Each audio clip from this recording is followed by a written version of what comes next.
California? Land of sun, surf, and secession? Okay, maybe not yet.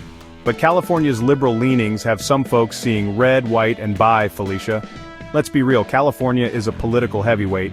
It's got more people than Canada, and let's be honest, it's way cooler. This ain't just about avocado toast and tech bros.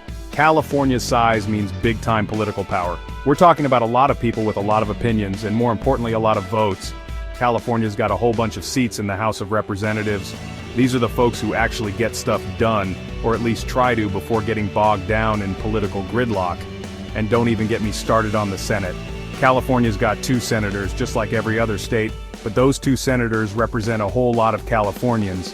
Now imagine a world where California just says, you know what? We're out.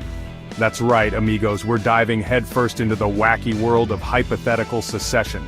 Now before you go building an escape pod out of old In-N-Out burger trays, let me be clear, this whole secession thing is about as likely as finding a parking spot in San Francisco on a Saturday night.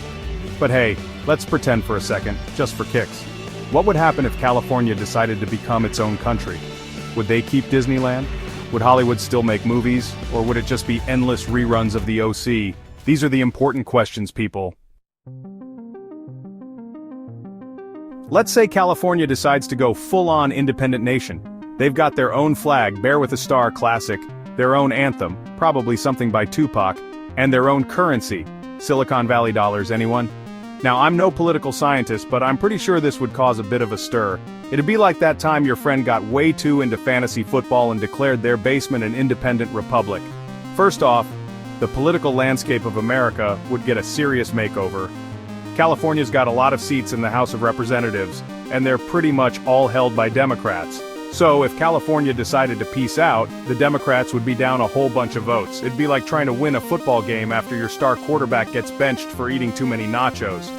And then there's the Senate. California's got 2 senators, and they're both Democrats too. So yeah, the Senate wouldn't be too happy about losing those 2 votes either. It'd be like trying to have a rational conversation about climate change with a bunch of oil executives. But hold on, there's more. California's got 55 electoral votes. That's a lot of electoral votes. In fact, it's more than any other state. So, if California were to secede, the electoral map would look a whole lot different. It'd be like trying to navigate by the stars after someone rearranged the constellations. Let's talk numbers, folks. California has 53 representatives in the House. That's more than any other state because, well, more people live there. These representatives are like the worker bees of Congress, debating and voting on bills that affect the entire country. Now imagine a swarm of those bees suddenly buzzing off to start their own hive. That's what losing California's delegation would feel like for the House. Without California, the balance of power could shift dramatically. The House would become a lot smaller and the remaining seats would carry more weight. It'd be like shrinking the game board in the middle of a Monopoly game. Things would get a lot more competitive, and tears would definitely be shed.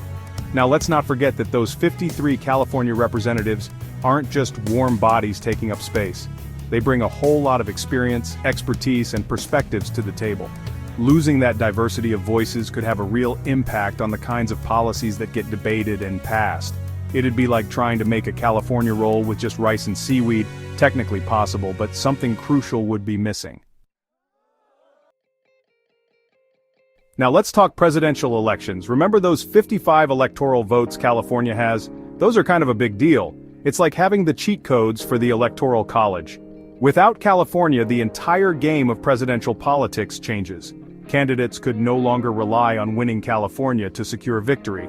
They'd have to fight tooth and nail for every single vote in other states. Swing states would become even more crucial. And the race for the White House would be anyone's game. It'd be like trying to win the Super Bowl without your star quarterback. Of course, this is all just hypothetical. California seceding is about as likely as a snowstorm in Death Valley, but it's still fun to think about, right? And hey, if it ever did happen, at least we'd finally get an answer to that age-old question, would they keep Disneyland?